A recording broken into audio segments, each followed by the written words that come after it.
আপনার না, আপনি আমাকে তুই বলেন, আপনি আমাকে তুই বলেন, কোনো অসুবিধা নেই, আপনার বড় কোনো ভাই, সমস্যা নাই। আপনার বড় ভাইয়ের সাথে আপনি তুই করতে পারেন, কোনো সমস্যা নেই। বাংলাদেশের সংস্কৃতি, আপনার বাবার সাথে আপনি এর জন্য আপনি পিটাবেন। না না, আপনার বাবার এর জন্য সাথে আপনি তুই পিটাবেন। করতে পারেন, আমাকে এর বলেন জন্য তো। আপনি পিটাবেন। না, পেটার চোখ তুলে নেবেন এর জন্য। নাসিরউদ্দিন পাটোয়ারির উপর হামলা করছে। আমরা কথা বলবো। আমি একটু ফরিদ আপনাকে দিয়ে শুরু, ফরিদুল হক আপনাকে দিয়ে শুরু করি, যেহেতু এই বিষয়টি কথা বলবো। এই যে আমরা বলছিলাম সিলেটে, বিশেষ করে সিলেট এলাকায় এনসিপির গাড়ি বহরে, এনসিপি নেতা কর্মীদের গাড়ি বহরে হামলা ঘটনা হলো, কেন হলো, কিভাবে হলো, আমরা সবকিছু আমরা দেখেছি।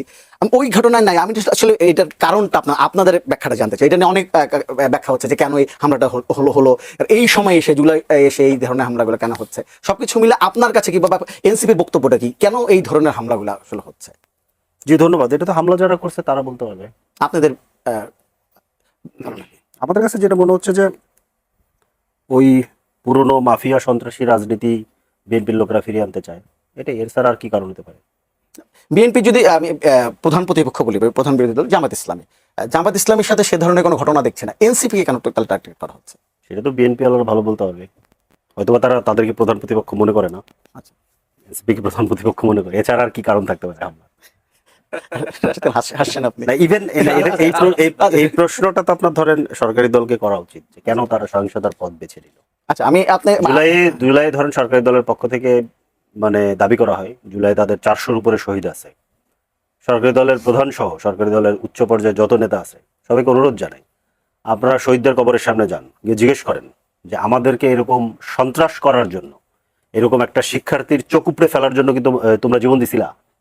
আমি নিশ্চিত যদি কবর কথা বলতে পারে, কবর বলবে যে না, এটা আমরা দেইনি। এটা আমি নিশ্চিত, কারণ ওই শহীদরা বিএনপিকে সন্ত্রাস করার লাইসেন্স দেওয়ার জন্য জীবন দিছে, এটা আমি মোটেই বিশ্বাস করি না। ওই শহীদরা বাংলাদেশের শহীদ। জুলাইয়ের যে শহীদরা বিএনপির দলের মধ্যে ছিল, যখন তারা রাস্তায় নেমে জীবন দিয়েছে, তারা বাংলাদেশের শহীদ হয়েছে। আমি নিশ্চিতভাবে শহীদ ওয়াসিম কোনোদিন এই কারণে জীবন দেন নাই যে এই সন্ত্রাস হবে। তার মধ্যে আরেকজন শিক্ষার্থীকে ধরেন তার দলের লোকেরা কিংবা তার ছাত্র সংগঠনের লোকেরা চোখ উপড়ে ফেলবে, এটা কোনোদিন দেয়নি। তাদের জিজ্ঞেস করা উচিত। তাহলে রাশিদ খান আপনাকে জিজ্ঞেস করছি, এই ধরনের ঘটনা কেন ঘটছে এই সময় এসে? সবাইকে সালাম এবং শুভেচ্ছা। দেখেন, আমাদের ফরিদুল হক ভাই যে কথা বললেন যে বিএনপি জামাতকে প্রতিপক্ষ হয়তো মনে করছে না, এনসিপিকে মনে করছে। আমি তার কথার সাথে যদি একটু সংযোগ করি, শিবিরের সাবেক সভাপতি জাহিদুল ইসলাম তিনি ফেসবুকে একটি পোস্ট করেছেন যে এনসিপি আলোচনায় থাকার জন্য নাটক করছে এবং জামাতকে জুলাইয়ের আলোচনা থেকে দূরে রাখার জন্য এই ধরনের মার খাওয়ার প্রেক্ষাপট সৃষ্টি করছে এবং তিনি আরো নানান সমালোচনা করেছেন। তার মানে কি, এনসিপির এই যে একের পর এক গালিগালাজ করা, এমনকি হট্টগোল সৃষ্টি হওয়ার পরিবেশ সৃষ্টি করা, এগুলো আসলে এক ধরনের বলা যায় যে নাটকই, যেটা শিবিরের ভাষায়। আমার কাছে মনে হয় যে আসলে এনসিপি তারা মানে জামাতের থেকে বড় দল কিভাবে হওয়া যায় সেই প্রতিযোগিতায় লিপ্ত হয়েছে। কারণ এনসিপির একটি টার্গেট আছে, এনসিপি আগামী জাতীয় নির্বাচনে বাংলাদেশের প্রধান বিরোধী দল হতে চায়। জামাতের পক্ষ থেকে এনসিপিকে নিয়ে যে হুমকি, সেটি হলো যে বাপের থেকে বড় হইতে যেও না, যেটা জামাতের সেক্রেটারি জেনারেল এর আগে বলেছিল। এখন বাপ বড় হবে নাকি আসলে মানে ছেলে বাপের থেকে বড় হয়ে যাবে, সেটা নিয়ে নানান ধরনের প্রতিযোগিতা চলছে। তো সেই প্রতিযোগিতার অংশ হিসেবে জামাত শিবির দাবি করছে যে এনসিপি নানান ধরনের নাটক মঞ্চায়ন করছে। আবার মানে জামাতের পক্ষ থেকে কেউ কেউ বলছে যে বিএনপি মানে এক প্রকার এনসিপিকে বড় করতেছে, যে জামাতের তুলনায় এনসিপি বাংলাদেশের প্রধান বিরোধী দল হিসেবে ভালো। দেখেন, আমার কাছে মনে হয় যে বিএনপি এই চিন্তা কখনোই করে না। আমি ফেসবুকে অনেকগুলো লেখা দেখেছি যে মূলত বিএনপি এনসিপিকে টেনে তুলতেছে। তো এই মতামত অনেকের আছে, বিশেষ করে জামাতের পক্ষ থেকে এই মতামত আমরা লক্ষ্য করছি। অনেকে তাদের বুদ্ধিজীবীরা লিখতেছে, বলতেছে। আবার এদিকে এনসিপি বলতেছে যে তারা জামাতকে প্রতিপক্ষ মনে করছে না, আমাদেরকেই তারা প্রতিপক্ষ মনে করছে। দেখেন, নির্বাচনের আগে আমাদের বর্তমান মাননীয় প্রধানমন্ত্রী, তার কাছে অনেকে প্রস্তাব দিয়েছিল যে জামাত তো আসলে স্বাধীনতা বিরোধী শক্তি, তারা এদেশের জন্মে বিশ্বাস করে না, এদেশের সার্বভৌমত্ব তাদের হাতে কিভাবে নিরাপদ। তারা যদি বাংলাদেশের প্রধান বিরোধী দল হয়, সেক্ষেত্রে একটি সংকট সৃষ্টি হতে পারে, কারণ তারা ভবিষ্যতে ক্ষমতায় যাবে, বিদেশিরা দেশের জনগণ এটিই মনে করবে। তো জামাত যদি আসলে ভবিষ্যতে ক্ষমতায় যায়, সেক্ষেত্রে সার্বভৌমত্ব এক ধরনের সংকটে পড়বে। তো বিএনপির কাছে এই ধরনের প্রস্তাব যায়, বর্তমান প্রধানমন্ত্রীর কাছে প্রস্তাব যায়। তিনি বলেন, দেখেন, বাংলাদেশে কে অপোজিশনে আসবে সেটি তৈরি করার দায়িত্ব আমরা নিব না। কারণ আমরা দেখেছি যে একটি গৃহপালিত বিরোধী দল তৈরি করার কারণে আওয়ামী লীগের কিভাবে পতন হয়েছে। তো আমরা তো আসলে আওয়ামী লীগ হতে পারবো না। জনগণ যাকে চাইবে তারা প্রধান বিরোধী দল হবে, এটা বাস্তব যে বাংলাদেশের জনগণ এনসিপিকেই মূলত প্রধান বিরোধী দল হিসেবে চেয়েছিল এবং এনসিপির ভোটও কিন্তু মোটামুটি বেড়েও ছিল। কিন্তু যে সময় আসলে জামাতের সাথে এনসিপি গেল, মানুষ মনে করলো আরে জামাতই তো ভালো। আরো যে বিষয়টি মানুষকে বলা যায় আঘাত করেছে, যে নাহিদ ইসলাম বলেছিল যে দেশের মানুষ জামাতের নেতৃত্বকে গ্রহণ করবে না। তো মানুষ যে সময় দেখলো যে নাহিদ ইসলাম স্বয়ং জামাতের আমিরের নেতৃত্বকে গ্রহণ করলো, এনসিপি জামাতের নেতৃত্বকে গ্রহণ করলো, তাদেরকে নেতা মেনেই জোটে গেল, সে সময় মূলত এনসিপি দুর্বল হয়ে গেল। তার মানে কি? তার মানে এনসিপি নিজেকে নিজে শেষ করেছে জামাতের জোটে যাওয়ার মধ্য দিয়ে। আচ্ছা, আপনি জোটে যাবেন কোনো সমস্যা নাই, কিন্তু আপনি যে কথাগুলো বলেছিলেন আপনার খেয়াল রাখা দরকার ছিল। দেখেন, তাদের নেতারা বলেছিল যে জামাত ইসলাম তারা স্বাধীনতা চায়নি, সুতরাং তারা স্বাধীনতা বিরোধী শক্তি, এদেশের সার্বভৌমত্ব বিরোধী শক্তি, এদেশের মানচিত্রের জন্য হুমকি। এই কথা নাসিরউদ্দিন পাটোয়ারি অসংখ্যবার বলেছে, সংস্কারের নামে ভণ্ডামি করেছে। এমনকি নাহিদ ইসলাম নিজে বলেছিল যাদের ৭১-এর দায় আছে তাদের সাথে যাবো না, পিয়ারের নামে সংস্কারের নামে জামাত ইসলাম ভণ্ডামি করছে। এখন দেখেন, এখন এনসিপি বলছে যে এইটা ছিল নির্বাচনী জোট, ওই সময় বলেছিল, এখন বলছে যে আমাদের এটা সংস্কারের জোট। আপনারাই তো বলেছিলেন যে সংস্কারের নামে জামাত ইসলাম ভণ্ডামি করছে। তার মানে কি? তার মানে এই যে ১১ দলীয় জোট থেকে ২ দল চলে গেছে, এখন ৯ দল আছে, এই ৯ দলীয় জোট সংস্কারের নামে জাতির সাথে প্রতারণা করছে, ভণ্ডামি করছে। আচ্ছা, আরেকটা জিনিস বলে শেষ করব। আপনারা তো বলছেন যে আমরা সত্যের উপর নির্ভর করে রাজনীতি করি। আপনি তো এখন ৯ দল, আপনি কিভাবে এখন আপনার ব্যানারে লেখেন যে ১১ দলীয় জোট? এটা কি প্রতারণা না? অর্থাৎ ব্যানার থেকে শুরু করে মাঠে যা কিছু দেখছেন, এই জামাত ইসলামের প্রতারণার খপ্পরে পড়েছে একটি তরুণদের শক্তি, যাদের অনেক সম্ভাবনা ছিল। সেই তরুণদের শক্তিও আজকে জামাতের সাথে হাত মিলিয়ে জাতির সাথে যে ধরনের প্রহসন শুরু করেছে, এইটা অনাকাঙ্ক্ষিত, দুঃখজনক। আমরা এনসিপির কাছ থেকে প্রকৃতপক্ষে নতুন বন্দোবস্তের রাজনীতি প্রত্যাশা করেছিলাম, যেখানে জামাত ইসলাম ভণ্ডবস্তের রাজনীতি করে আজকে নতুন বন্দোবস্তের কথা বলে জামাতের সাথে মিলিত হয়ে আজকে এই ৯ দল আজকে বাংলাদেশে ভণ্ডবস্তের রাজনীতি করছে। আমি তো ফরিদুল হকের কাছে আমি ওই আবার ওই হামলার প্রসঙ্গে আসি। রাশেদ খান যে কথাটি বললেন তার যদি দাঁড়ায় যে এনসিপি আসলে নাটক করছে, তারা মানে অভিযোগ, যে অভিযোগগুলো আসছে যে নাটক করছে, তারা জামাতের থেকে বড় দল হতে চায়। আর একটা অভিযোগ আছে যে বিএনপি হয়তো এনসিপি কে জামাত থেকে বড় দল করার চেষ্টা করছে, জন্য ওই যে আমি ওনার শেষ পয়েন্টে একটু ইয়ে করি, দারুণ একটা উনি এটা মাঝে মাঝে বলেন, আমি অনেকদিন ধরে খুঁজতেছি যে যখন এটা সামনাসামনি হবে তখন এটার জবাব চাইবো। নতুন ভণ্ডবস্ত, তার মানে পুরনো ভণ্ডবস্ত আছে। পুরনো ভণ্ডবস্ত কি তাহলে বিএনপি? কারা তাহলে? কারা পুরনো? আওয়ামী লীগ তো জানি ওগুলো সন্ত্রাসী, মাফিয়া, ফ্যাসিস্ট, ওর সাথে ভণ্ড শব্দটা যায় না। অন্তত ভণ্ডামি তো আর আওয়ামী লীগ করে না, আওয়ামী লীগ যা করছে সামনাসামনি করছে, ভণ্ডামিটা ওর সাথে যায় না। তাহলে পুরনো ভণ্ডবস্ত্রটা কারা? বিএনপি। আচ্ছা, যাই হোক। আর একটা হচ্ছে যে উনি খুব কৌশলে আলাপটাকে আরেক জায়গায় নিয়ে গেলেন। সেটা হচ্ছে মূল প্রশ্নটা এড়ায় উনি জামাত এবং এনসিপির মধ্যে একটা ধরেন দ্বন্দ্বকে সামনে আনলেন, কিন্তু হামলাটা কেন করলো সরকারি দলের গুন্ডারা, সেই ব্যাপারে কোনো কথা উনি বললেন না। খুব দারুণ। আর জিনিস হচ্ছে যে বিএনপির বিরুদ্ধে মানে কেন এনসিপি কথা বলে? সরকারের বিএনপি তো, বিএনপির বিরুদ্ধেই তো কথা বলবো। সকল দায়িত্ব তাকে দেওয়া হয়েছে, তো সকল সুবিধা তারা পাচ্ছে, সকল ফ্যাসিলিটিস তাদের হাতে, এবং সকল কমিটমেন্টও তারা করেছে। কমিটমেন্ট রাখবেন না আপনি, একের পর চাঁদাবাজি চলতে থাকবে, মানুষ খুন চলতে থাকবে, মাদক ব্যবসা চলতে থাকবে, আপনার ধরেন গ্যাসের দাম বাড়াবেন, বিদ্যুতের দাম বাড়াবেন, তেলের দাম বাড়াবেন। এই যে সম্ভবত এই যে বিদ্যুৎ নিয়ে কিন্তু ২-১ দিনের মধ্যে একটা বড় ঘটনা ঘটছে। এই যে আজকে বিশেষ করে পত্রিকায় রিপোর্ট হওয়ার পরে জানা যাচ্ছে, আমি নিজেও আজকে আমার বাসায় খেয়াল করলাম, আমার যেখানে প্রিপেইড মিটার, সেইখানে ধরেন সপ্তাহে যে পরিমাণ মানে রিচার্জ করলে যে পরিমাণ আমি ব্যবহার করতে পারি, সেটা আমার 2 দিনে শেষ হয়ে গেছে। এটা যদি ধরেন সারা বাংলাদেশে যদি 5 কোটি গ্রাহক থাকে, 5 কোটি গ্রাহক যদি 100 টাকা করে ধরেন বেশি দেয়, তাহলে 500 কোটি টাকা চলে গেছে। 100টা, এটা ধরেন এক মাসে আমার ধরুন 1000-1500 টাকা করে শুধু সাধারণ গ্রাহক পর্যায়ে এটা গেছে। তাহলে ধরেন এখান থেকে 50-60 হাজার 1 লাখ কোটি টাকা তুলে নিছে। কারা নিছে, কি করছে, এটা আপনি কোনোদিন পাবেন না, এটা আপনি কোনোদিন খুঁজে পাবেন না, এটা খুঁজেই পাওয়া যাবে না। আচ্ছা, যাই হোক। আরটা হচ্ছে যে উনি অনেক কথা বলেন, অনেক ইয়ের কথা বলেন, কিন্তু ধরেন বিএনপির বিরুদ্ধে তো থাকতেই হবে, কারণ বিএনপি একটা ঐতিহাসিক প্রতারণার পথে হাঁটতেছে। ঐতিহাসিক প্রতারণা। স্বয়ং প্রধানমন্ত্রী ভোটের আগে গণভোটে হ্যাঁ ভোট চাইছেন, ঠিক আছে, কিন্তু গণভোট বাস্তবায়নের কোনো রকম কোনো সদিচ্ছা তাদের মধ্যে দেখা যাচ্ছে না। ওনারা সংবিধান সংশোধন কমিটি করছেন, এবং এইটার সপক্ষে ডিফেক্টো প্রধানমন্ত্রী যিনি, যাকে উপপ্রধানমন্ত্রী হয়তো বানানো হবে, ব্যর্থ স্বরাষ্ট্রমন্ত্রী, সফল সংবিধান এবং ফ্যাসিবাদী রাষ্ট্র রক্ষামন্ত্রী সালাউদ্দিন আহমেদ, উনি এসে ধরেন যেভাবে যুক্তি দিলেন যে আমরা আসলে তখন বলছিলাম কমিটমেন্ট আসলে রাখার জন্য করি নাই, এমনি কমিটমেন্ট করছি, রাখার জন্য কোনো কমিটমেন্ট, কারণ কমিটমেন্টের কোনো দাম যাদের কাছে নাই তারা প্রতারক, খুব সিম্পল। এবং মানে ধরেন উনি সংস্কারের কথা বলতেছে, এই বিরোধী দল কেন সংস্কার এই করতেছে না, সংস্কারের দায়িত্ব তো সরকারের, সংস্কারের দায়িত্ব তো সরকারকে দেওয়া হয়েছে, জনগণ দিয়েছে সরকারকে। সরকার তো বরঞ্চ ইন্টারিম গভর্নমেন্ট যে সংস্কারগুলো করেছিল বেশিরভাগ সংস্কার তারা বাতিল করে দিয়েছে, সুপ্রিম কোর্ট সচিবালয়ের ভিতরে প্রণিধানযোগ্য। এর বাইরে ধরেন মানবাধিকার কমিশন আছে, গুম অধ্যাদেশ আছে, গুম অধ্যাদেশ এখন আবার পুলিশের হাতে ফিরিয়ে আনা হচ্ছে, তদন্ত ফিরিয়ে আনা হচ্ছে। ধরেন আপনি পুলিশ কিংবা আমি পুলিশ, আমি আপনাকে তুলে নিয়ে গুম করলাম, আমি তদন্ত করব, এটাই করতে চাই, সেই আগের মতোই সব চলবে আর কি। যাই হোক, এর ভিতরে ইন্টারেস্টিং একটা তথ্য দিই আমাদের মহান স্বরাষ্ট্রমন্ত্রী সম্পর্কে। স্বরাষ্ট্রমন্ত্রী উনি সংবিধান রক্ষামন্ত্রী কিংবা ধরেন ফ্যাসিবাদী রাষ্ট্র রক্ষামন্ত্রী, এটা বললো ওনার জন্য, কারণ স্বরাষ্ট্রমন্ত্রী হিসেবে উনি যার পরানায় উনি ব্যর্থ। আচ্ছা, ওনার সম্পর্কে একটা চমৎকার খবর দেয়। ওনার ছেলেকে তো উনি অলরেডি মায়ের দোয়া ক্রিকেট বোর্ড অথবা বাপের দোয়া ক্রিকেট বোর্ডে ঢুকাইছেন। ওনার ছেলে নির্বাচনের কয়েকদিন আগে একটা পোস্ট দিছিলেন ওনার লিঙ্কডইন প্রোফাইলে, পোস্ট দিয়া জাপানের সাথে একটা বিজনেস এগ্রিমেন্ট তখন হতে যাওয়ার কথা, এটা নিয়ে উনি বলছিলেন যে এই সরকারের এটা করা উচিত না।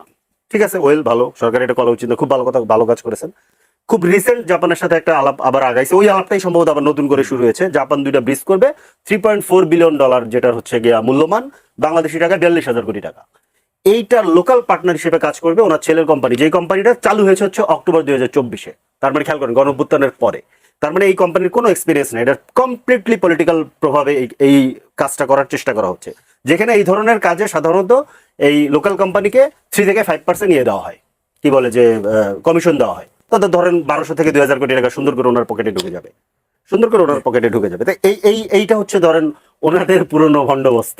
সেই বন্দোবস্তের মধ্যেই ধরেন চলতেছে। আচ্ছা, আমি যে রাশেদ খান, এই যে ফরিদুল হক বক্তব্য দিলেন, আমি এনসিপি নেতারা যখন বক্তব্য দেন এক ধরনের তারা সমালোচনা করেন এবং একটু অভিনব কায়দায় সমালোচনা করেন আমরা শুনছি, এবং এর মধ্যে কয়েকজনের বক্তব্য আপনাদের ভাষা বেশ উস্কানিমূলক, বিশেষ করে নাসিরউদ্দিন পাটোয়ারির ব্যাপারটা আসে। আমি এনসিপির এই নেতাদের বক্তব্যগুলো আপনার কাছে কেমন লাগে তারা যখন সমালোচনা করেন? আমার কাছে আমাদের ফরিদুল হক ভাইয়ের প্রশ্ন ছিল, উনি অনেকদিন ধরে চিন্তা করছিলেন যে সময় আমার সাথে তিনি আলোচনায় বসবেন এই প্রশ্ন করবেন যে আসলে তাহলে কারা আসলে বাংলাদেশে ভণ্ডবস্তের রাজনীতি করছে। আপনাদের যারা নেতৃত্ব দিচ্ছে তারা ঐতিহাসিকভাবে বাংলাদেশে ভণ্ডবস্তের রাজনীতি করছে।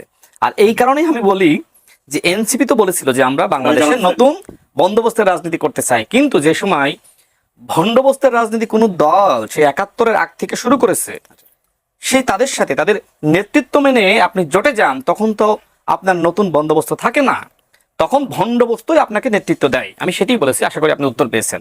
আচ্ছা, তিনি আবার বললেন যে মানে ছাত্র দলের কয়েকজন নাকি একজনের চোখ উপড়ে ফেলেছে, এই সংক্রান্ত কোনো সংবাদ এখনো পর্যন্ত কোনো গণমাধ্যমে আসে নাই।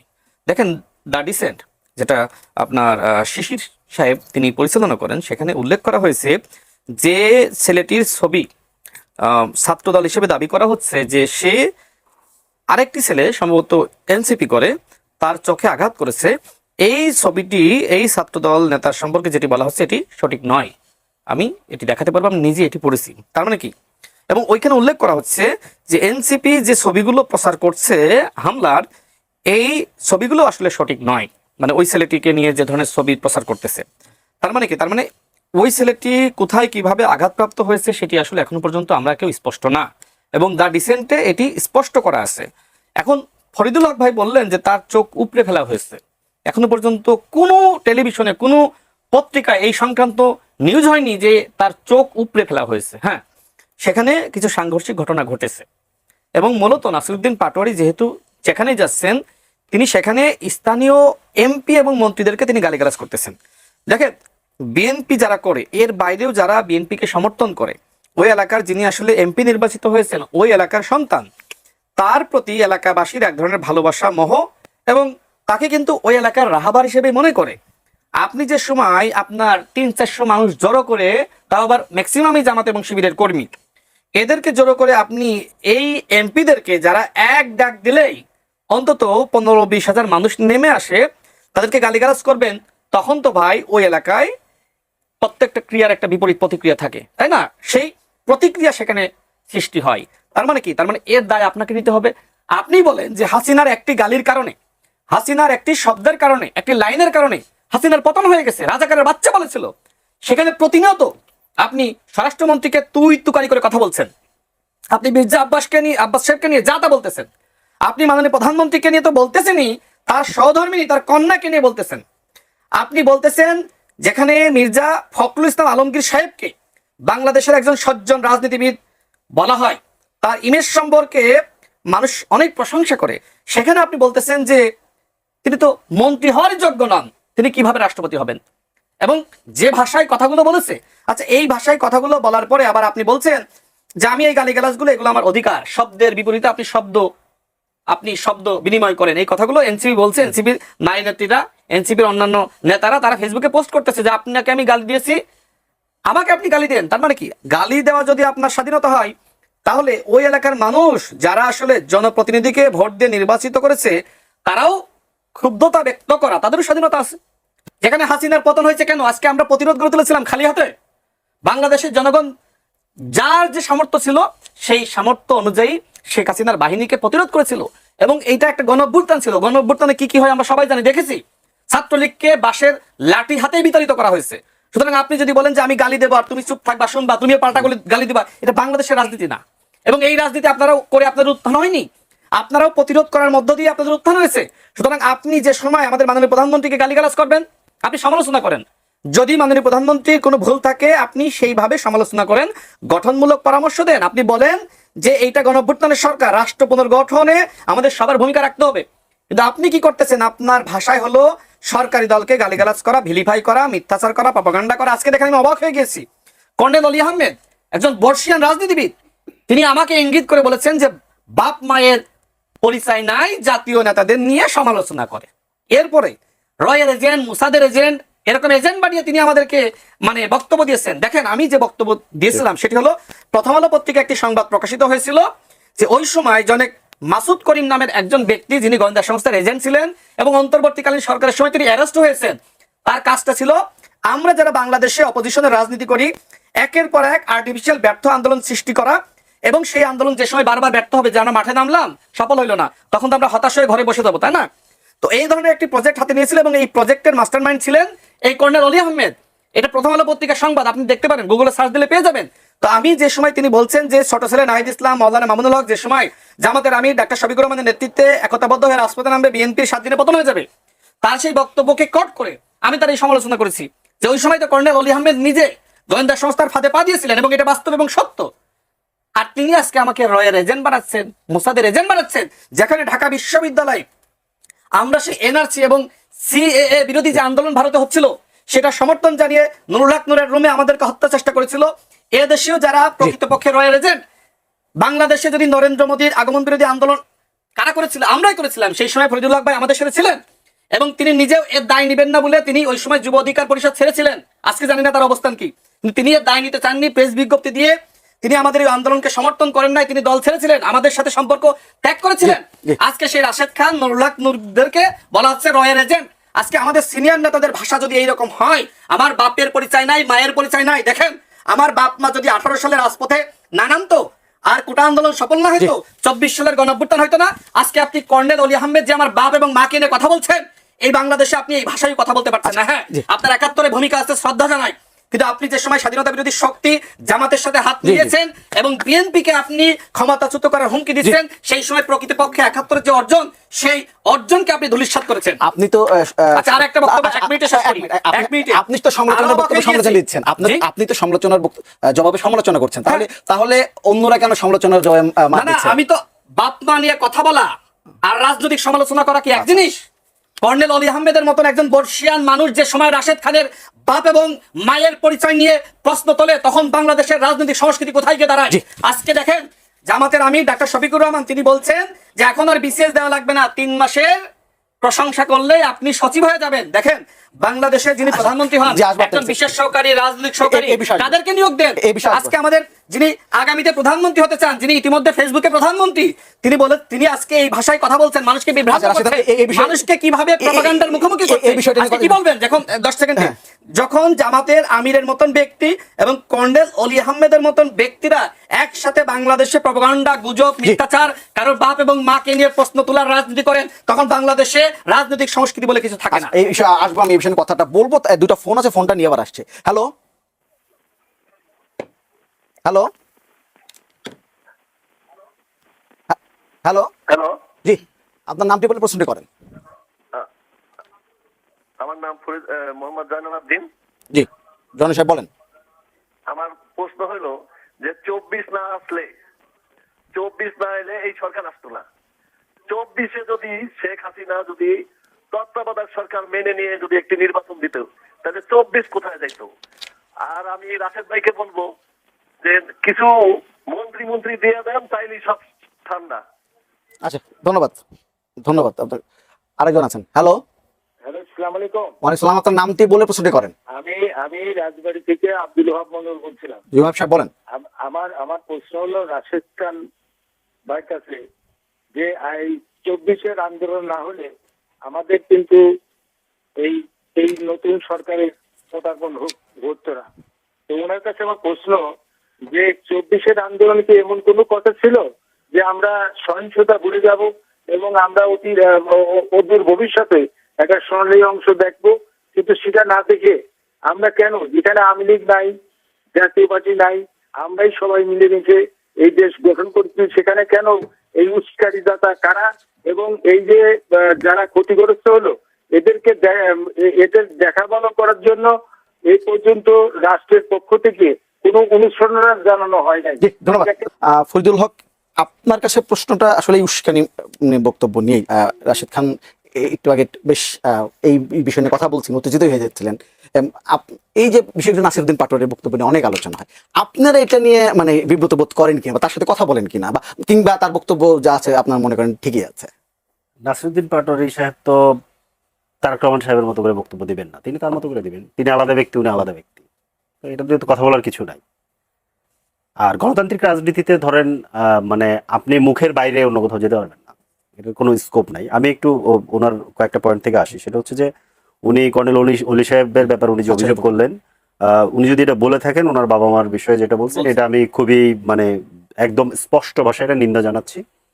কেন? কারণ হচ্ছে যে উনি হয়তোবা ভুলে গেছেন ওনার মনে থাকার কথা, কিন্তু উনি হয়তোবা ভুলে গেছেন যে রাশেদ খানের মা 2018 সালে কোটা আন্দোলনের সময় যখন তাকে গ্রেফতার করা হয়েছিল, খুঁজে পাওয়া যাচ্ছিল না, বেশ কয়েকদিন গুম ছিল, তখন উনি এসে কিন্তু দাঁড়ে দাঁড়ে ঘুরেছেন এবং হচ্ছে যে প্রেস কনফারেন্স করে তার মুক্তি কিংবা তাকে খুঁজে দেওয়ার জন্য সরকারের কাছে আহ্বান জানাইছেন। এটা আমরা নিজের এটার চাক্ষুষ সাক্ষী। আমরা সেই সময় হ্যাঁ আমরা এটা সহযোগিতা করেছি, আমি সহযোগিতা করেছি। কিন্তু আরেকটা বিষয় উনি যেটা বলছেন, উনি একটা অভিযোগ অলি সাহেবের ব্যাপারে দিচ্ছেন। অলি সাহেব ওনাকে একটা পাল্টা অভিযোগ দিয়েছে। উনি বলছেন যে অলি সাহেব ওই যে একটা কি মাসুদ করিম গঙের সাথে যুক্ত ছিল, এটা উনি জানেন, এটা আর কেউ জানে না। অলি সাহেব একটা পাল্টা বলতেছেন যে ওনারও নাকি একটা সংশ্লিষ্টতা আছে, এটা আবার অলি সাহেব জানেন, এটা ওনাদের ব্যাপার। এটার মধ্যে আমি আসলে ঢুকতে চাই না। আরটা উনি আর একটা অভিযোগ করছেন, উনি অনলাইনে যেহেতু করছেন, আমার এটা অনলাইনে জবাব দেওয়া উচিত। মোদী বিরোধী আন্দোলনের সময়, মোদী বিরোধী আন্দোলন মূলত মানে তখন গণ অধিকার পরিষদ ছিল না, ছাত্র অধিকার পরিষদ এবং যুব অধিকার পরিষদ ছিল। আমি যুব অধিকার পরিষদের অন্যতম নেতৃত্বে ছিলাম, উনিও ছাত্র অধিকার পরিষদে ছিল। আমরা একটা জয়েন্টলি করছিলাম, কিন্তু আমরা কিন্তু এই আন্দোলনটা যুব অধিকার পরিষদের নেতৃত্বে প্রথমত শুরু হয় এবং এটা কিন্তু আমরা জানুয়ারি মাস থেকে, ওই সময় 2021 সালে ফেলানি হত্যার এক দশক ছিল। জানুয়ারি মাস থেকে টানা আমরা এই আন্দোলনটা চালিয়ে নিয়ে যাই এবং একটা পর্যায়ে আন্দোলনটা আমাদের মানে অনেকের সাথে আলোচনা না করে একটা ভিন্ন দিকে টার্ন করানোর একটা ধরেন প্রচেষ্টা করা হয়। এটাও প্রবলেম ছিল না। প্রবলেমটা যে কারণে ওনাদের সাথে আমার বিরোধটা হয় সেটা হচ্ছে যে ওই সময় আন্দোলনের মধ্যে ব্যাপক মাত্রায় নির্যাতন নেমে আসে, আমাদের অনেক নেতাকর্মী, আমাদের সহযোদ্ধাদেরকে অ্যারেস্ট করা হয়। সেই সময় ধরেন ওনার তৎকালীন নেতা, আমাদেরও তখন নেতা ডাকসুর সাবেক ভিপি নুরুল হক নেউর, উনি গাড়ি কেনেন, এটা নিয়ে একটা ধরেন ব্যাপক অভিযোগ আসে। এবং আমি যেহেতু আন্দোলনের ওয়ান অফ দ্য অর্গানাইজার, আমার কাছে অনেকগুলো অভিযোগ আসে যেগুলো আমি পাবলিকলি কখনো বলিনি, কারণ আমি এই ধরনের মানে কি বলে ছোটলোকি কালচারে আমি বিশ্বাস করি না, এই জন্য আমি কখনো পাবলিকলি। আমার কাছে অনেকগুলো অভিযোগ আসে যে আন্দোলনকে কেন্দ্র করে ওনারা একটা টাকা পয়সার লেনদেন, টাকা পয়সার বাণিজ্য করতেছে। তো সেইটা আমাকে আসলে খুব মানে হার্টেড করে যে এইটার জন্য আমি এই আন্দোলন করছি না। হ্যাঁ, সো আলটিমেটলি তখন ধরেন ওই তাদের সাথে আর পথ চলাটা হয় না। তো আন্দোলন আমরা যেটা অর্গানাইজ করেছি, যে আন্দোলনের one of the main organiser আমি, উনি নিজে বলতে পারবেন না, ওনার সেই সময়কার ধরেন আরো 10 জন ধরেন অর্গানাইজারকে ডেকে এনে উনি যদি সরাসরি কথা বলতে চায় উই ক্যান মানে ডিসকাস, ওইটা উনি বলতে পারবেন। আন্দোলনের one of the main organiser আমি, ওয়ান অফ দ্য ব্রেন, আমার ব্রেন চাইল্ড এটা, যারা আমরা ব্রেন চাইল্ডের এই আন্দোলনটা আমরা ডিজাইন করেছিলাম, আমি তাদের একজন। আমার এই আন্দোলনের থেকে নিজেকে সরিয়ে নেওয়ার কিছু নাই, আমি আসলে তাদের সঙ্গ ত্যাগ করেছিলাম, আন্দোলন থেকে ত্যাগ করছি, ব্যাপারটা তা না। সো এইটা ব্যাখ্যা দেওয়া দরকার ছিল। আরেকটা জিনিস হচ্ছে যে কি বলে যে উনি জামাতকে ভণ্ডবস্তের কথা বলেছেন, জামাতকে ভালো, কিন্তু জামাতকে খেয়াল করে দেখেন 76 সালে জামাতকে রাজনীতি করার সুযোগ করে দিয়েছেন শহীদ প্রেসিডেন্ট জিয়াউর রহমান। 90 সালে জামাতের সমর্থন নিয়ে ক্ষমতায় গিয়েছেন বেগম খালেদা জিয়া। 2001 সালে জামাতকে সাথে করে নিয়ে ক্ষমতায় গিয়ে জামাতকে মন্ত্রিত্ব দিয়েছেন বেগম খালেদা জিয়া, এবং 22 বছর জামাতের সাথে ওনারা জোটে ছিলেন, তখন কিন্তু ভণ্ড ছিল না। খুব ইন্টারেস্টিং কিন্তু। আচ্ছা, আরেকটা হচ্ছে যে ওনারা খুঁজে দেখতে পাচ্ছেন না, ওনারা সরকারে আছেন, ওনার কাছে পুলিশ আছে, রাষ্ট্র আছে, গোয়েন্দা সংস্থা আছে, সবকিছু আছে, কিন্তু কারা হামলা করেছে এখন ওনারা দেখতে পান নাই এটা। কিন্তু এইখানে যারা হামলা করেছে ওনাকে একটু অনুরোধ করবো, উনি পত্রিকায় যেহেতু নিউজ আসেন উনি দেখতে পান নাই, ওনাকে অনুরোধ করবো যারা হামলা করেছে তারা নিজেরা এটা ভিডিও করে এটা ছড়িয়ে দিয়েছে। তাই ওনার কথা এটা বোঝা যাচ্ছে পরিষ্কার যে ওদের কাছে সিগন্যাল ছিল যে তোরা হামলা কর, তাহলে তোদের কিছু হবে না। এই জন্য ওরা ভিডিও করে, মানে আপনি একটা অপরাধ করছেন, সেই অপরাধ আপনি নিজে ভিডিও করে আপনি সার্কুলেট করার মতো দুঃসাহস কোথায়? এটা আমি ওনার কথায় পরিষ্কার হলাম। উনি সুন্দর করে বলছেন যে পত্রিকায় তো নিউজ আসেনি, পত্রিকায় তো ধারণা করছি মিডিয়াগুলোকে ওনারা চাপ দিয়েছেন পূর্বের আমলের মতো। এই জন্য মিডিয়া মানে যারা হামলা করছে তারা এটা ভিডিও করে ছড়াচ্ছে, পত্রিকায় কিংবা মিডিয়াতে কেন আসলো না, কিংবা আসলে উনি কেন দেখলো না? নিশ্চয়ই তাহলে এই ঘটনাগুলো আপনাদের নেতৃবৃন্দ যেটা বলছেন, নেতৃবৃন্দ এই পদযাত্রা গিয়ে এই এলাকার এমপিদের গালিগালাজ করছেন বা তাদের গালিগালাজ মানে কি? কোনটা গালি আর কোনটা গালি না কে ঠিক করে দেয়? কোনটা গালি? উনি গালি দেন না, উনিও তো গালি দেন। গালি কোনটা গালি না এটা কি ঠিক করে দেয়? আমরা কি গালির অভিধান ঠিক করছি? এবং গালির অভিধান করে আমাদের পার্লামেন্টে কিংবা ধরেন আমরা কি আইন পাস করছি যে এই গালি দেওয়া যাবে না? আমরা কি এটা করছি? যতক্ষণ পর্যন্ত করি নাই, গালি দিলে যদি আপনার আপনি মানহানি মামলা করেন। রাজনৈতিক শিষ্টাচারের একটা ব্যাপার আছে। শিষ্টাচার কে ঠিক করে দিচ্ছে? কোত্থেকে ঠিক করছেন আপনি? শিষ্টাচার কি ধরেন কোত্থেকে ঠিক হচ্ছে শিষ্টাচার? রাজনৈতিক শিষ্টাচার কি এইটা যে ধরেন মনে করেন যে ওই যে ওনাদের এক সিনিয়র নেতা বলছেন যে মূত্র বিসর্জন করলে বঙ্গোপসাগরে ভেসে যাবে? রাজনৈতিক শিষ্টাচার কি এইটা যে ওনাদের এক মন্ত্রী, বর্তমান মন্ত্রী, তার নেতৃত্বে যুবদলের এক নেতা লম্বা সময় যমুনা ঘেরাও দিয়ে আন্দোলন করে সিটিং অ্যাডভাইজারদেরকে বলতেছেন মাহফুজ একটা সান্ডার নাম, আসিফ একটা ব্যাঙের নাম? এটা রাজনৈতিক শিষ্টাচার কিনা? ওটা শিষ্টাচার হলে এটাও তো শিষ্টাচার, কোনো অসুবিধা নেই তো। এটা মুখের কথাকে আপনার মুখের কথা পর্যন্ত রাখতে হবে। আপনি একটা জিনিস খেয়াল করবেন, সহিংসতা এবং উস্কানি আপনি বলছেন না, উস্কানিকে সহিংসতার অজুহাত বানায় কারা? যাদের কাছে ক্ষমতা থাকে। ক্ষমতা না থাকলে যেটা হয়, এই যে আপনি ফেসবুকে ঘুরে বেড়াচ্ছে দেখেন, ওই যে টাকলা মুরাদ, ওই যে বেদমটা, ঠিক আছে, এ কি পরিমাণ ধরেন বাজে ভাষায় বেগম খালেদা জিয়া, জিয়াউর রহমান, তারেক রহমানকে বক্তব্য দিয়েছে, কিছু করতে পারছে? ওর কথা বাদ দেন, শেখ হাসিনা কি বলছে, এগুলো সব বাদ দেন আপনি। এই যে যাকে রাখার জন্য 2 বছর ধরে সংবিধানের এ মাথা উল্টায় ফেললো, চুপ্পুর অন্তত গোটা ডজন খানেক আপনি ভিডিও পাবেন এই 3 জনকে নিয়ে যে ভাষায় সে আক্রমণ করেছে। কিছু করছে? বঙ্গবন্ধু হামলা করেন নাই কেন করেন নাই? তার মানে কি ক্ষমতা থাকলে আপনি হামলা করবেন এবং ওইটাকে উস্কানি নামে জায়েজ করার চেষ্টা করবেন। এগুলো ভণ্ডামি, সিম্পল। এটা সন্ত্রাস, পরিষ্কার ভাবে বলতে হবে এটা সন্ত্রাস, সিম্পল। এবং যদি এবং রাষ্ট্রীয় সন্ত্রাস, আপনি খেয়াল করে থাকেন একজন ব্যক্তিকে অ্যারেস্ট করা হয়েছে, ভিডিও তারা নিজেরা চাপা করতেছে, একজনকে অ্যারেস্ট করা হয়েছে, একজনকে বহিষ্কার করা হয়েছে, করা হয়নি। তার মানে এটা সেন্ট্রালের সিদ্ধান্ত। এবং উনি নিজে কিন্তু গতকালকে না পরশুদিন বক্তব্যের মধ্যে বলেছেন নাসিরউদ্দিন পাটোয়ারি স্যার আসেন, আমরা প্রোগ্রাম করতে দিব। তার মানে কি এটা ওনাদের প্ল্যান। আরেকজন নেতাও কিন্তু বলেছেন, আরেকজন সম্ভবত জামালপুরের একজন এমপি এবং উনি সম্ভবত মন্ত্রীও, উনিও কিন্তু একই কথা বলেছেন। তার মানে এটা একটা বিএনপির প্ল্যান যে আসলে এনসিপির উপর আক্রমণ করা হবে, এবং এই আক্রমণ করার জন্য ওনারা একটা গ্রিন সিগন্যাল দিয়ে দিয়েছে, এই জন্য কারোরই কিছু হয়নি, এটা পরিষ্কার বোঝা যায়। নাসিরউদ্দিন পাটোয়ারি নাকি উনিকে ফোন করে বলেছিলেন যে আর গালাগালি করবেন না। হ্যাঁ, এটা আমাদের ব্যক্তিগত ব্যাপার, আমি এটার মধ্যে যেতে চাই না। আমি সামনে যেটা হয়েছে সেটা দেখতে চাই, আমি ব্যক্তিগত আলাপের মধ্যে আমি যেতে চাই না। আচ্ছা, আরেকটা জিনিস হচ্ছে উনি মির্জা ফখরুল ইসলাম আলমগীরের টেনেছেন, মানে ওনাকে যোগ্যতা অযোগ্যতা, আপনি যাকে যোগ্য মনে করবেন আমারও তাকে যোগ্য মনে করতে হবে। What is this? এটা কি রে ভাই? এটা ফ্যাসিলিটি আচরণ। আমি মির্জা ফখরুল ইসলাম, আমি নিজে বক্তব্য দিচ্ছি, আপনি শোনেন। মির্জা ফখরুল ইসলাম আলমগীরকে আমি স্বীকার করি, উনি ফ্যাসিবাদ বিরোধী আন্দোলনের আমাদের রাজপথের সিপাহ সালার ছিলেন, কোনো অসুবিধা নাই। বাট উনি নিজে 2 দিন আগে যে কথা বলেছেন, এরপরে তো ধরেন আমিও মনে করি যে ওনার এই পথে থাকার নাই, সক্ষমতা নাই কিংবা যোগ্যতা নেই। কেন? উনি নিজে 2 দিন আগে বলতেছেন যে কোনো কিছুই বদল হয়নি, সব আগের মতোই ঘুষ দুর্নীতি চলতেছে। তা ভাই, কোনো কিছু বদল হয় নাই, সব আগের মতো ঘুষ দুর্নীতি চলতেছে। আপনি 6 মাসে কি করলেন? আপনাকে তো এই যে আপনি যে লালবাতি জ্বালিয়ে যে গাড়ি চালান, জেসি গাড়ি, আপনি যে এসি রুমে বসে অফিস করেন, যে হেয়ার রোডের যে বাংলোতে থাকেন, এগুলো সব পাবলিকের ট্যাক্সের পয়সা হয়, এবং এগুলো ঠিক করার জন্য পাবলিক আপনাকে ভোট দিয়ে ওই পদে পাঠিয়েছে। ঠিক করতে না পারলে ছেড়ে দেন। তার মানে আপনার যোগ্যতা নাই, এটা আমি বলতেছি। ভাই, ওনাকে যদি আমি যোগ্যতা মনে করতাম তাহলে আমি ওনাকে নেতা মেনে আমি বিএনপি করতাম। খুব সিম্পল। আমি তো ওনাকে যোগ্য মনে করি না বিধাই তো আমি অন্য একটা দল করি। তো এটা আমি বলতে পারবো না? এটা বললে কি শিষ্টাচারের সমস্যা হয়ে যাবে? তাহলে এটা বলার জন্য আমার কি করা লাগবে? তাহলে এইগুলো আপনারা বার ঠিক করেন। সংবিধান যেহেতু সংশোধন করতেছেন, সংবিধানে ঢুকান। আপনাদের যেহেতু একজন বিশিষ্ট সংবিধান বিশেষজ্ঞ আছেন, যিনি 72-এর সংবিধান, ফ্যাসিবাদী সংবিধান, মুজিববাদী সংবিধান রক্ষা করার জন্য আদা জল খেয়ে ধরেন নেমে আসেন গত 2 বছর ধরে। পুরো গণ অভ্যুত্থানকে উনি ধরেন খেয়ে ফেললেন, গিলে ফেললেন গণ অভ্যুত্থানকে। আপনি গণভোটের এখন কোনো কথা নাই, সংস্কারের কোনো কথা নাই, শুধুমাত্র ধরেন বিরোধী দলের উপরে দমন পীড়ন। এটা কেন করতেছে জানেন? এটা করতেছে হচ্ছে কি আগামী নির্বাচন আবার ম্যানিপুলেট করবে। বিএনপির পুরনো খাসলত আপনি খেয়াল করেন, বিএনপি সহজে কিন্তু এর আগে কখনো ক্ষমতা ছাড়ে নাই। পুরনো খাসলত, সে যায় ঝামেলা করবেই, নির্বাচন আসবে, নির্বাচনকে ম্যানিপুলেট করার চেষ্টা করবে। সেটার উপকরণ অলরেডি দেখা যাচ্ছে। কিরকম একটা জিনিস বলি, তাদের দলের মধ্যে কাজ করা একজন লোককে নির্বাচন কমিশনে অতিরিক্ত সচিব হিসেবে নিয়োগ দিয়েছে। সমস্যাটা হচ্ছে এইখানে, বিরোধী দলকে মাইরা পিটায় দলের উপরে রাখবে এবং এই যে ইলেকশন মানে কি বলে ইলেকশনকে ম্যানিপুলেট করার যে পুরনো মেকানিজম সেটা শুরু করবে।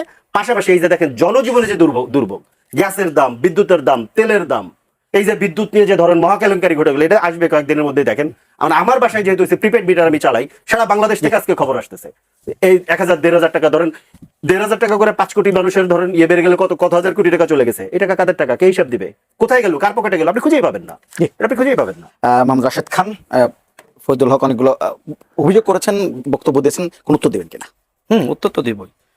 আপনাকে দেখায় দ্য ডিসেন্ট, আমার ভাই নিশ্চয়ই এই সংবাদ দেখেছেন। আচ্ছা, দেখেন এখানে পোস্ট করেছে কে?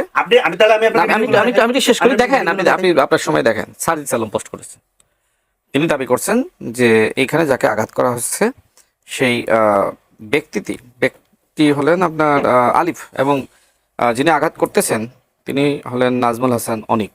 তার মানে কি? তার মানে হ্যাঁ, ওই ছেলেটি আঘাতপ্রাপ্ত হয়েছে। সেটা কিভাবে হয়েছে আমরা কেউ জানি না, কিন্তু কথা হলো যে আপনি যাকে দায়ী করতেছেন সে এই ঘটনার সাথে দায়ী না, এবং যে ছবি ভিডিও আপনি প্রচার করতেছেন সেটাও সত্য নয়, এবং এইটা দ্য ডিসেন্ট তারা এটি তদন্ত করে পেয়েছে।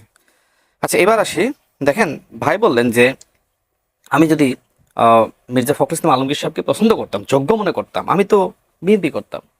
আপনি যেহেতু বিএনপিকে অযোগ্য মনে করেন, তাহলে বিএনপির সাথে কেন জোট করতে চেয়েছিলেন, তাই না? বিএনপি তো মূলত এনসিপিকে 4টি আসনের বেশি দিতে রাজি হয়নি, যে কারণে জামাতের সাথে গিয়েছি। নিশ্চয়ই আপনার খেয়াল থাকবে জামাতকে কত গালিগালাজ এনসিপি করেছিল। সেই সময় জামাতের সেক্রেটারি জেনারেল তিনিও বেশ কঠোর সমালোচনা করেছিলেন, এবং জামাত শিবিরের নেতৃবৃন্দ এনসিপিকে খেয়ে ফেলাবে এমন একটা অবস্থা। ছাত্র সংসদ নির্বাচনে নানান কৌশলে এনসিপির ছাত্র সংগঠনকে তো হারিয়েই দিল, যেখানে তাদেরই জেতার কথা ছিল। আব্দুল কাদের যেখানে ভিপি হয়, সেখানে ছাত্রলীগের সাবেক নেতা শিবির নেতা আপনার সাদিক ক্যাম্প ভিপি হয়ে গেল। তো নানান মেকানিজম হয়েছে। তো যাই হোক, এখন যেহেতু আপনি মির্জা ফখরুল ইসলাম আলমগীর সাহেবকে পছন্দ করেন না, তাহলে 2জন উপদেষ্টা পদত্যাগ করার আগের রাতে কেন তার বাসায় গিয়ে বসে থাকলো উপদেষ্টারা? এবং সেই সময় তো মির্জা ফখরুল ইসলাম আলমগীর সাহেব মন্ত্রী না, আপনারা ওই সময় পর্যন্ত মন্ত্রী, আপনারা বসে থাকলেন। নাহিদ ইসলাম নিজে তার বাসায় অসংখ্যবার গিয়েছেন, এমনকি স্বরাষ্ট্রমন্ত্রী, ব্যর্থ স্বরাষ্ট্রমন্ত্রী, অযোগ্য স্বরাষ্ট্রমন্ত্রী বলছেন না আপনি, তার বাসায় তো প্রায়ই আপনার বৈঠক করতেন। নাসিরউদ্দিন পাটোয়ারি যে সময় এলাকায় ঢুকতে পারবে না, যে সময় শহীদ প্রেসিডেন্ট জিয়াউর রহমানকে গালিগালাজ করেছে, সেই সময় যাতে তিনি তার এলাকা চাঁদপুরে যেতে পারেন এই জন্য ব্যবস্থা করেছে কে? বর্তমান স্বরাষ্ট্রমন্ত্রী। যে সময় আপনার খালি একটা শেষ করি, আমি শেষ করে দিই। কোথায় গালিগালাজ? যা বলে সেই গালিগালাজ, জিয়াবাদ বলে না আরো অনেক কথা বলেছে, আরো অনেক কথা বলেছে।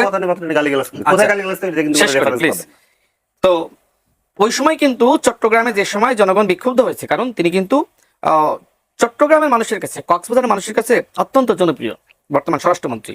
সেই সময় স্বরাষ্ট্রমন্ত্রী নিজেই কিন্তু যাতে ঢাকায় নাসিরউদ্দিন পাটোয়ারি সেফলি ফিরতে পারে সে ব্যবস্থা করেছেন। আচ্ছা, আপনি বললেন যে 72-এর সংবিধান মুজিববাদী সংবিধান। আপনারা যে দলের নেতৃত্ব মেনে জোটে গিয়েছেন, সেই দলের প্রধান নেতা জামাতের আমির তিনি জাতীয় সংসদে দাঁড়িয়ে কি বলেছেন? আমরা কোথায় বলেছি? আমাদের কে বলেছে আমরা 72-এর সংবিধান মানি না? বলছে না?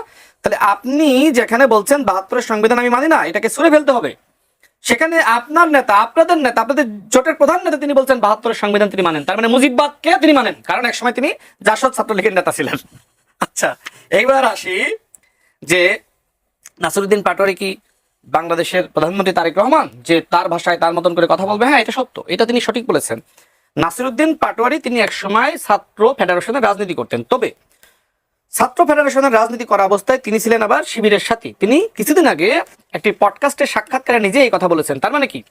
তার মানে আপনি শিবির করা অবস্থায় বাম করলেন, এরপরে আপনি গেলেন কোথায়? আপনি গেলেন, যেহেতু ছাত্র ফেডারেশন থেকে আপনাকে বহিষ্কার করে আপনি গেলেন এবি পার্টিতে। তারপর এবি পার্টি ছেড়ে আপনি তখন আবার নাহিদরা যে সময় দল গঠন করলো আপনি সেটি করলেন। এনসিপি করলেন। আপনি কি করলেন? আপনি জুলাই গণঅভ্যুত্থানের মহানায়ক হিসেবে আপনি কি করলেন? আক্তার হোসেনকে মাইনাস করে আপনি হয়ে গেলেন জাতীয় নাগরিক কমিটির আহ্বায়ক, আর আক্তার হোসেন হয়ে গেল সদস্য সচিব। এটা কোন প্রক্রিয়া? এটা কি প্রতারণা না? যেখানে আক্তার হোসেনকে কেন্দ্র করেই ছাত্র শক্তি গঠিত হয়েছিল, সেখানে আক্তার হোসেনকে কিভাবে কোন প্রক্রিয়ায় মাইনাস করেছিল এখনো পর্যন্ত তাকে নানান ভাবে মানে বলা যায় পিছনে রেখেছে। এনসিপিতে যারা যোগ্য নেতৃত্ব, আমি ফরিদুল হক ভাইয়ের সাথে হ্যাঁ টকশোতে আমাদের আলোচনা হবে ঠিক, কিন্তু ফরিদুল হক ভাইরা যে প্রত্যাশা আশা নিয়ে তারা এনসিপিতে যুক্ত হয়েছিলেন সেটার কতটুকু বাস্তবায়ন হয়েছে তারা নিজেরাই সমালোচনা করেছিলেন। জামাত সম্পর্কে আজকে হয়তো তিনি সমালোচনা করেননি, কিন্তু নির্বাচনের আগে তিনি, মনিরা শারমিন, সামান্তা শারমিন থেকে শুরু করে সরোয়ার তুষার, তারা তো ব্যাপকভাবে সমালোচনা করেছিলেন যে জামাতের সাথে জয় যাবে না। দেখেন, রাষ্ট্র সংস্কার আন্দোলন যে দল তিনি আগে করতেন, সেই দলের সাথে এই নতুন দল এনসিপি অত্যন্ত ভয়ানকভাবে প্রতারণা করেছে। দেখেন, হাসনাত কায়েম সাহেব তিনি আমার একজন আইনজীবী ছিলেন, আমি যে সময় 2018 সালে জেলে, দেখেন একজন ভালো মানুষ, তিনি বিএনপির সাথে যুগপৎ আন্দোলনে ছিলেন। তাকে বোঝানো হলো যে আমরা নতুন জোট করব, আপনাদেরকে আমরা ওয়াদা করছি, আর যার সাথেই যাই না কেন, জোট করি না কেন, জামাতের সাথে অন্তত জোট করব না। এই বলে নাহিদ ইসলাম তাকে আনলো, বিএনপির যুগপৎ আন্দোলনের জোট থেকে বের করে আনলো। এরপরে কি করলো? সেই জামাতের সাথে চলে গেল। এখন অ্যাডভোকেট হাসনাত কায়েম সাহেব তিনি কি হয়ে গেলেন? তিনি অত্যন্ত বিব্রত হলেন। তার একটি বক্তব্য নিশ্চয়ই আপনিও শুনেছেন, তিনি বলছেন যে এনসিপি জাতির যে ক্ষতি করেছে, জাতির সাথে যে ধোঁকাবাজি প্রতারণা করেছে, সেটা এনসিপি নিজেও জানে না যে জাতির সে কত ক্ষতি করেছে জামাতের সাথে যাওয়ার মধ্য দিয়ে। তার মানে কি আপনি নতুন বন্দোবস্তের কথা বলছেন না? এই যে আমি একটা উদাহরণ দিলাম, জামাতের সাথে যাওয়ার মধ্য দিয়ে আপনার নতুন বন্দোবস্ত তো সব নতুন ভণ্ডবস্ত হয়ে গেল। এটা তো দুঃখজনক। আচ্ছা, ভাই আরো বললেন যে আপনার মানে শহীদ প্রেসিডেন্ট জিয়াউর রহমান জামাত ইসলামকে রাজনীতি করার সুযোগ দিয়েছে। দেখেন, একটি দেশ স্বাধীন হয়েছে, স্বাধীনের পরে অনেকে রাজনীতি করার সুযোগ পেয়েছে। তো ওই সময়কার বাস্তবতায় এখন অনেকে চিন্তা করছে না যে আওয়ামী লীগকে রিফাইন্ড আওয়ামী লীগ হিসেবে আনা দরকার। তো নানান চিন্তা, নানান বুদ্ধি পরামর্শ অনেকে দিয়েছিলেন বা সবাই মিলে আলোচনা করেছিলেন যে জামাত ইসলাম ঠিক আছে রাজনীতি করুক, হয়তো তারা তাদের সেই ভুলের জন্য অনুতপ্ত। দেখেন, জামাত ইসলাম যেখানে বাংলাদেশে রাজনীতি করার সুযোগ পেল শহীদ প্রেসিডেন্ট জিয়াউর রহমানের হাত ধরে, সেখানে শহীদ প্রেসিডেন্ট জিয়াউর রহমান স্বাধীনতার ঘোষক, যেটি এর আগে জামাতের অন্যান্য নেতৃবৃন্দের অনেক বক্তব্য বলেছে, এমনকি মাওলানা দেলোয়ার হোসেন সাইদি সাহেবও বলেছে চট্টগ্রামে গিয়ে। সেখানে এই জাসদ ছাত্রলীগের সাবেক নেতা, বর্তমান জামাতের আমির, তিনি চট্টগ্রামে গিয়ে বলেছেন স্বাধীনতার ঘোষণা দিয়েছে কে? কর্নেল অলি আহমেদ। এই যে ভণ্ডবস্তের রাজনীতি, আজকে এনসিপি কে এই ভণ্ডবস্তের রাজনীতি বিশ্বাস করে? শোনেন, ইতিহাসে যার যতটুকু ভূমিকা তাকে ততটুকু মূল্যায়ন করতে হবে। শেষ লাইন, টাকলা মুরাদের কথা বললেন যে টাকলা মুরাদ যে সময় জাইমা রহমানকে নিয়ে তিনি অনেক আজে বাজে ভাষায় কথা বলে, সেই সময় তো আপনারা প্রতিবাদ করেন নাই। তার মানে কি নাসিরউদ্দিন পাটোয়ারিকে আপনারা আরেকটি টাকলা মুরাদ বানাতে চাচ্ছেন? তো এই টাকলা মুরাদ বানানো কি এনসিপির রাজনীতি? এনসিপির কাছ থেকে মানুষ অত্যন্ত সৃজনশীল ভালো রাজনীতি, না এখন বলতেছি, আমি তো এখন বলতেছি আপনাদের কাছ থেকে এনসিপি ছিল না, ঠিক আছে? যে ভাষায় বলছে এই ভাষায় কি কি বলছেন আমি শেষ করি, আমি তো সেটাই বলছি। আমি ওই জায়গায় তো বিয়ে বলি না, যেহেতু তার উদাহরণটা এনেছেন, ওই সময় আপনি কেন পারলেন না? না, ওই সময় বিএনপির জায়গা থেকে, আমাদের জায়গা থেকে যথেষ্ট পরিমাণে সবাই করা হয়েছিল, সবাই প্রতিবাদ, আপনি নিজেও প্রতিবাদ করেছেন। সুতরাং আপনি কেন সেই টাকলা মুরাদের উদাহরণটা আনলেন? তার মানে দিচ্ছি যে আপনারা কি টাকলা মুরাদ হতে চাচ্ছেন? কেন হবে? আপনি জানেন এনসিপি নেতারা কি টাকলা মুরাদ হতে চায়? না, আপনারা হামলা কেন করেন? হামলার কথা সিগন্যালটা এটা দিয়ে শেষ করি। তিনি বললেন যে আপনারা তো সিগন্যাল দিচ্ছেন। দেখেন, হ্যাঁ আমি বলেছি যেহেতু নাসিরউদ্দিন, আমরা এনসিপি বড় হোক আমরা চাই, কারণ এনসিপি সংগ্রাম আছে, ভূমিকা আছে। এখন কথা হলো, আমি যেটি বলেছি যেহেতু নাসিরউদ্দিন পাটোয়ারি সর্বত্র গিয়ে গালিগালাজ করছে, ওই এলাকার কি গালি দিচ্ছে একটু বলেন না, একটা গালির কথা বলেন। ভাই এগুলো বলার মতো আছে? এগুলো তুই তুকারি করে কথা বলা, আজম মন্ত্রীকে তুকারি করলে অসুবিধা কি? মানে কি কেন তুই তুকারি কেন বলতে পারবে না? তুই তুকারি কি বলেন? আপনি একটু আগে জামাতের আমির বলতেছেন না, কিন্তু আপনি তো সচিব পদমর্যাদা, ওয়ারেন্ট অফ প্রেসিডেন্ট অনুযায়ী আপনি তো তার থেকে আমি রাজনৈতিক সহকারী। আপনি কি তাকে রাজনৈতিক সহকারী হন, কিন্তু আপনি তাকে মাননীয় বলে আপনি তো সম্বোধন করা উচিত, আপনি সেটা করছেন? আমি রাজনৈতিক ব্যক্তিত্ব, আমি রাজনৈতিক ব্যক্তিত্ব বলা যাবে না, বিএনপি বলা উচিত, আপনি মাননীয় বিরোধী দলে হুইপ বলা উচিত ওনাকে। আপনি মাননীয় না বলেন, আপনার তো রাজনৈতিক পরিচয় আছে, সেই পরিচয়টা দেন। আপনি সেটা দিচ্ছেন না, তুই তুকারি করলে অসুবিধা কি? কোথাও কোনো সিগন্যাল নাই, কিন্তু ওই এলাকার মানুষ যারা জনপ্রতিনিধিকে ভালোবাসে, সেই জনপ্রতিনিধি তার যে বক্তব্য আছে তারা ক্ষুব্ধ হচ্ছে। এইজন্য বলছি এনসিপি পদ্ধতি রাজনীতি করুন, এটা সব পালিত সন্ত্রাসী, এগুলো সব পালিত সন্ত্রাসী, কোনো বক্তব্য নাই এখানে। পালিত সন্ত্রাসী আপনাদেরও আছে। এই যে রাজশাহী বিশ্ববিদ্যালয়ে লাইব্রেরির মধ্যে হামলা হয়েছে, আপনারা কি এটার বিষয়ে প্রতিবাদ করেছেন? জাহাঙ্গীরনগর বিশ্ববিদ্যালয়ের ছাত্রলীগের একজন নেতাকে আপনাদের সময়কার সমন্বয়করা পিটিয়ে হত্যা করেছিল, প্রতিবাদ করেছেন? আমাদের দলের কেউ করছে এটা? ওই সময় তো সমন্বয় ছাত্রদলের নেতা, ছাত্রদলের সবচেয়ে বেশি সমন্বয় ছিল। জাহাঙ্গীরনগরের বিধি হচ্ছে ছাত্রদল, এটা তো পরে সবথেকে বেশি সমন্বয় ছিল, এটা স্বীকার করলেন, ধন্যবাদ। ছাত্রদল দখল করে রাখছে। আমার কথা হলো, আজকে ঠিক আছে আওয়ামী লীগের পতন হয়েছে, ছাত্রলীগের পতন হয়েছে, আপনি কি ছাত্রলীগের পিটিয়ে মারতে পারেন? না, আমি কেন আপনাদের জোটের যারা আছে তারা এগুলো করতেছে বিভিন্ন জায়গায়। অন্তর্বর্তীকালীন সরকার আপনি মামলা করেন, করেন। আপনি যে মামলা মামলা করে বলবেন যে ভাই মামলা আপনি করেন, আবার মামলা শেখ হাসিনা হয়ে গেছেন। না, তাহলে যে কি? সময় মামলা আপনি হয়েছিল, পিটাবেন। শোনেন, ও, আপনি যে সময় মামলা পিটাবেন। হয়েছিল, আপনি প্রতিবাদ আপনি করেছেন না? পিটাবেন, পিটাবেন। নাসিরউদ্দিন পাটোয়ারির নামে একটা আইনের মামলা আইনের করেছিল। আইনের এরপরে কি শাসন চান জামাতের না? পক্ষ থেকে বিবৃতি দেওয়া হয়েছিল? আইনের শাসন চান এনসিপির না? পক্ষ পিটাই থেকে পারবেন, পিটাই পারবেন। বিবৃতি দিয়েছিলেন না? পিটাই পারবেন, বুঝছেন? না, পিটাই কেন মানে পারবো? হামলা হয়েছে, ওরা শোনেন, পিটাই এই পারবে। যে- এই যে কথা আপনি বলে বলছেন পিটাই না, পারবে। আজকে চোখ আমাদের পিটাই পারবে। আমির কি বললো? জামাতের আমির বললো আচ্ছা, ফরিদুল, যে আমি- আমরা আচ্ছা, এখন ফরিদুল, দেখতেছি আপনি যে এক সেই মিনিট পুরানো ফেসিবাদ, মানে কি দেখেন জামাতের আমির কি অতীতের কথা বলতে আচ্ছা, পেরেছে? ফরিদুল, আপনি এক না, মিনিট বলেন। ফেসিবাদ থাকলে, খুন থাকলে, খুন থাকলে, আচ্ছা, আজকে বাংলাদেশের কথা বলে বলতে কথা পারতেন, বললেই মিছিল করতে মার। পারতেন। কথা বললেই মার, এটা তো ফ্যাসিবাদী পক্ষ। কোথায় মার হচ্ছে? আরে বলেন, বলেন, বলেন, এক মিনিট বলেন। আপনাকে কে কোথায় মারছে বলেন? একাধিকবার হামলা করা হয়েছে। আপনাকে কোথায় হামলা করছে? আরে ভাই, নাসিরউদ্দিন পাটোয়ারিকে হামলা করে তো এনসিপির উপর হামলা নাসিরউদ্দিন করা। পাটোয়ারিকে আপনি টাকলা মুরাদ বানাবেন, গালিগালাজ না, করবেন, টাকলা মুরাদ, এইগুলো আপনি প্রতিবাদ দেখেন করবেন সে না? কোথায় বলছে টাকলা মুরাদ? ভাই, আপনি মামলা আপনি তো দেন আমাকে দিয়ে সেই গালিগালাজ সামনে আপনি আবার আইনের আনার চেষ্টা শাসন চান করতেছেন, কিনা? আপনি নিজেও জানেন। না, না, আপনি আইনের শাসন চান কিনা? অবশ্যই আইনের শাসন আইনের চাই। শাসন চাইলে মামলা দেন, জেলে নেন। না, মামলা আপনি- সেই সময় তো আপনারা আপনি- প্রতিবাদ আপনি করবেন। উস্কানি- আপনি এর আগে যে সময় আপনি মামলা হয়, উস্কানির আপনি বিরুদ্ধে- প্রতিবাদ দিয়েছিলেন। হ্যাঁ, আপনি বলেন দিয়েছিলেন যে তো। কোন কথায় প্রতিবাদ দেওয়া লাগবে। আপনি তুই-তুকারির জন্য যদি প্রতিবাদ দিতে হয়, তাহলে আমি এটার জন্য প্রতিবাদ দিতে রাজি। তাহলে আপনি কি আপনার না, আপনি আমাকে তুই শোনেন, বলেন। আপনি আমাকে তুই আমি বলেন, বলি, কোনো অসুবিধা নেই তো। আপনার বড় কোনো ভাই, সমস্যা নাই। আপনার বড় ভাইয়ের সাথে আপনি তুই করতে পারেন, কোনো সমস্যা আচ্ছা, নেই। শেষ করে দাও, বাংলাদেশের শেষ করে দাও। সংস্কৃতি। আপনার বাবার সাথে কি আপনি এটার জন্য আপনি করতে পারেন? পিটাবেন। না, না, আপনার বাবার এটার জন্য সাথে আপনি আপনি পিটাবেন। করতে পারেন, আমাকে এটার বলেন জন্য তো। আপনি পিটাবেন। না, পেটাচ্ছি চোখ তুলে কোথায়? নেবেন এটার কোথায় জন্য। নাসিরউদ্দিন পাটোয়ারির উপর হামলা আচ্ছা, হচ্ছে? আমরা শেষ- সাথী সালামের উপর আচ্ছা, হামলা আমরা শেষ হচ্ছে? করে দিই। চোখ তুলে নেবেন। ধন্যবাদ। আপনারা যাচ্ছেন, এতটুকু- আপনাদের এতটুকু কর্মীদের- ধন্যবাদ আপনাদের জন্য, ধন্যবাদ দর্শক। আমরা আজকের মতো শেষ করছি, আগে পরবর্তী সময় দেখাবেন। ততক্ষণ ভালো থাকবেন, সুস্থ থাকবেন, এই শুভেচ্ছা থাকবেন।